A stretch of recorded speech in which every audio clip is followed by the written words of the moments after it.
Hello, everyone. It's Miss Chelsey at the Black Creek Library, and Happy New Year! Today we are going to read about snow. Do you like snow? If so, what do you like to do in the snow? I like to make snow cream. So you take some snow in a fresh bowl, in a clean bowl, and then add a little bit of milk, a little bit of sugar, and mix it together, and it's really good. So the first book is Snowflakes Fall. This is by Patricia McLaughlin and Stephen Kellogg.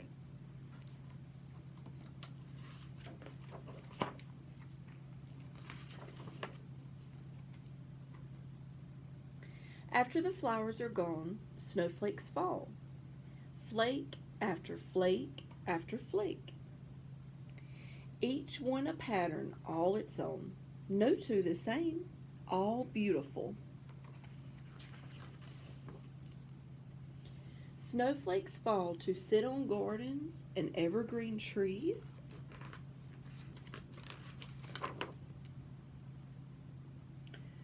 On the fur of dogs and the tongues of laughing children, no two the same, all beautiful.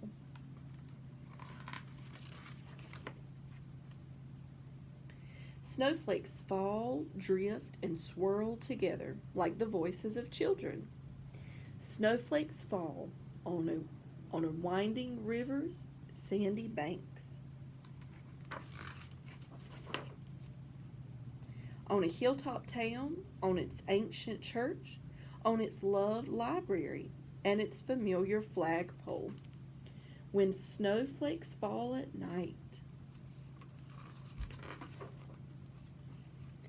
Wailing winds may blow and frantic icy snowflakes scratch the window glass. Branches fly and shadows darken dreams. But then, when we wake in the morning light, surprise! The world shines. Snowflakes fall to quilt meadows, so we see the wandering prints of birds, rabbits, the bobcat at dawn. And the footprints of small red boots making sled paths. And snowmen and fields of snow angels. And when the snowflakes melt in quiet sun, flowing, rushing, sending drops of water up to fall as rain. On places where the snowflakes had been, where soon flowers will grow again. And when the flowers bloom, the children remember the snowflakes. And we remember the children, no two the same, all beautiful.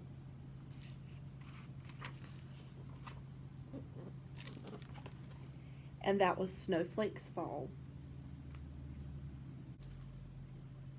The next book is A Big Bed for Little Snow. This is written by Grace Lynn.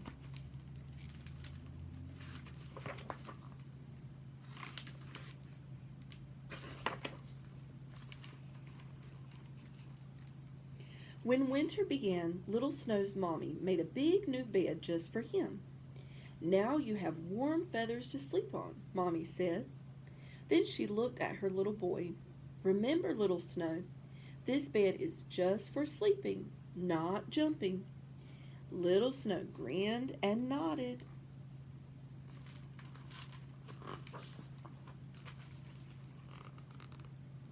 That night, tucked into his big bed, Little Snow closed his eyes as Mommy kissed him goodnight.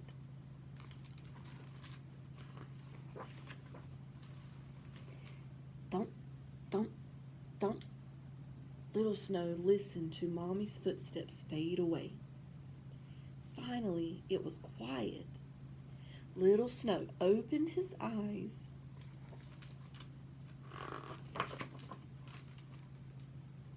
He rolled off his bed and looked at it. His new bed was so puffy and big and bouncy.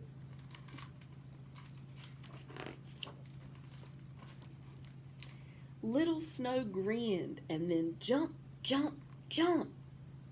Tiny feathers squeezed out of his bed and fluttered down.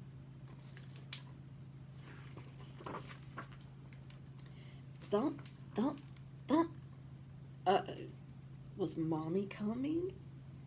Little Snow flopped down on his bed. Little Snow, Mommy said, what are you doing? Nothing, Little Snow said, and he put his head back down on his big bed.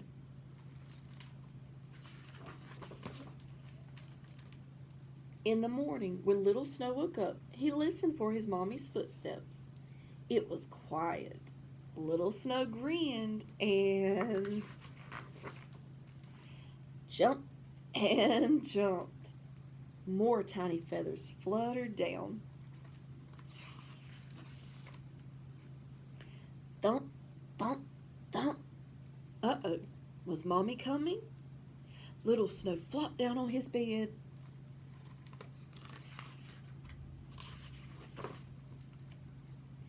All winter, whenever Little Snow was near his big bed, he listened for Mommy's footsteps. If it was quiet, Little Snow grinned and then jumped. Sometimes Little Snow jumped small, soft jumps. Sometimes he jumped big, high jumps.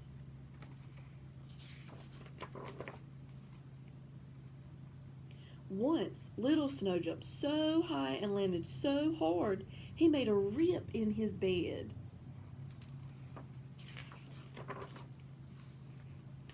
What a lot of feathers fell that day.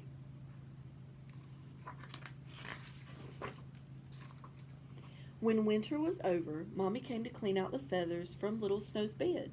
But there were no feathers. Little Snow's bed was empty. Little Snow, Mommy said, did you jump all the feathers out of your bed again? Yes, Little Snow said, but he grinned. Aren't you glad? Now all we have to do is fill it again next winter.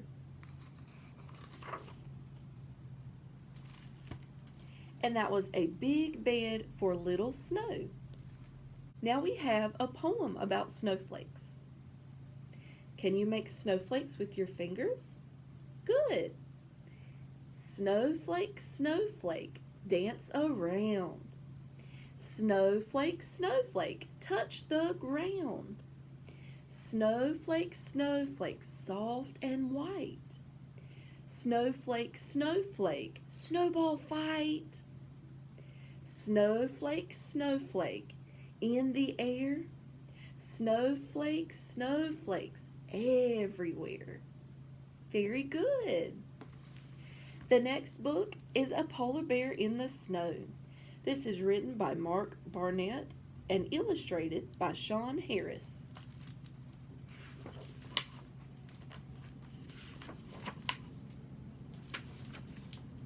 There is a polar bear in the snow. Still asleep, he lifts his nose to sniff the air. And he awakens. There is a polar bear in the snow.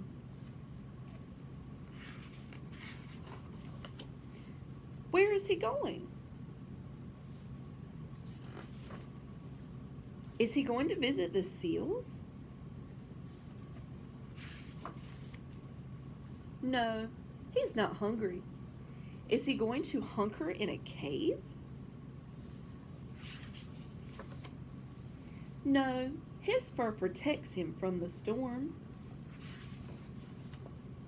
Is he going to meet a man? No!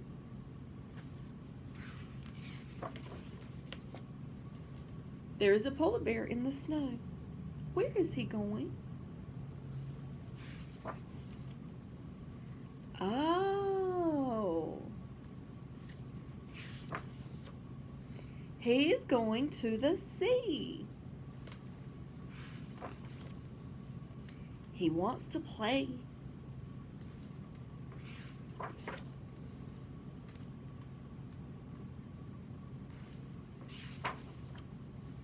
And when he is done playing and he climbs back onto the snow, where will he go then? Who knows?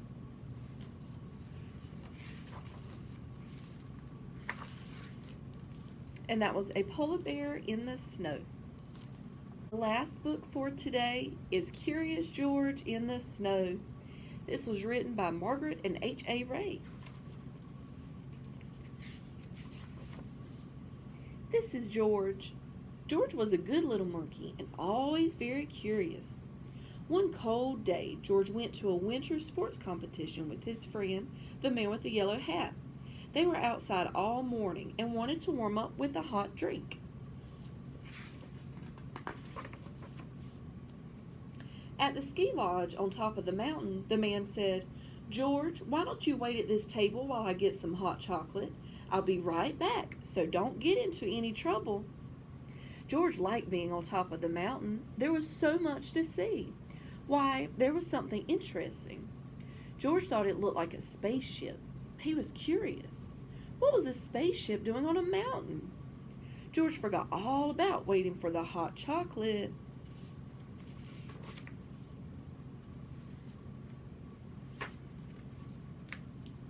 And climbed in. A man in a racing suit saw him and said, "What are you doing in my sled?" He tried to stop George, but it was too late. The sled shot down the mountain with George inside. "This is no spaceship," thought George. "This is a rocket." "Stop that monkey," the man yelled. But George could not stop, and there was no one to stop him as he sped faster and faster through the snow. Suddenly, the sled slipped sideways. George didn't know how to steer. The sled swished through some trees, swish, and whacked into a pole. Whack! Luckily, George was not hurt, but this was not where he was supposed to be. Now, how would he get up the mountain? George looked at the sled. It was stuck by the pole. He looked up the pole. Now he could see how a little monkey could get to the top of a mountain. George climbed the pole, and when an empty seat came close enough, he jumped. What a view! From up in the air, George could see everything. As he rode up the mountain, he watched tiny skiers race down. When he reached the top, George was happy to see the ski lodge. This was where he was supposed to be. George found the table, but he couldn't find the man with the yellow hat. Where could he be? George looked down the mountain. There was someone who looked like his friend. Maybe his friend was going down to get George. But how could George get down the mountain this time? If only he had another sled. Why, here was a monkey-sized sled. George took the sled down and gave himself a push. The sled was quick to pick up speed on the steep mountain. George zigged this way and that way, then another way altogether. He flew over a hill and landed on the raceway. "It's a monkey!" yelled a boy, and the crowd cheered. "Look out, little monkey!" someone yelled from the crowd. But George was going so fast that the wind roared in his ears and he could not hear. But George could see. He saw a skier right in front of him. Could he stop? No! The crowd gasped as George crashed into the skier and flew up in the air. The skier went rumbling and his ski snapped right in half. When George came down, he landed on the broken ski and kept going. The crowd was amazed. "What is he doing?" they asked. "Is he skiing? Is he sledding?" "He's surfing in the snow," said a boy. George sailed down the mountain and came to a smooth stop. What a show! The crowd cheered as George took a bow. No one had seen skiing like this before. When the skier arrived, everyone was glad to see that he was not hurt, and they cheered for him too. Soon the man with the yellow hat arrived. He was glad to find George. George was glad to finally find his friend. The man with the yellow hat made his way through the noisy crowd to apologize to the skier. "I'm sorry George caused so much trouble," he said. "That's okay," said the skier. "I still have another race and another pair of skis." Then he said, "That was some skiing, George." Later that day, the skier raced again and won. It was a new record. The crowd went wild. They were still cheering when the skier found George at the finish line. "Thanks to you, George, this big crowd stayed to cheer me on," he said. "I couldn't have won without them or you." He lifted George to his shoulders, and the crowd cheered once more for their favorite monkey skier, George. The end. And that was Curious George in the Snow. Thank you so much for joining me today. I hope you had a wonderful time listening to snow stories. And remember, there are so many books to read at the library, so come check some out.